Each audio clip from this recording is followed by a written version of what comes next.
আসসালামু আলাইকুম ওয়া রাহমাতুল্লাহি ওয়া বারাকাতুহু। চার শ্রেণীর মানুষ জাহান্নামে একদিন যাবেই।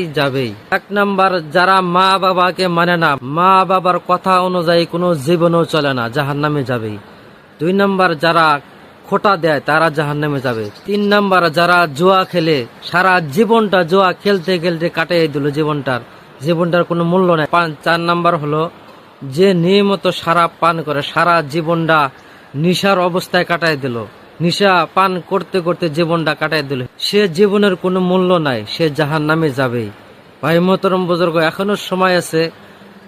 আমরা শুনে আসছি কাল কিয়ামত এখন পর্যন্ত এসে নাই, সেই কিয়ামতটা বর্তমানে এসে গেছে। ভাই মোহতরম বুজুর্গ, এখনো সময় আছে, আমরা তওবা করে যে মানুষই খারাপ কাম করি, আমরা এখনো সময় আছে ভাই মোহতরম বুজুর্গ, তওবা করে আল্লাহ রব্বুল আলামিনের কাছে ফিরে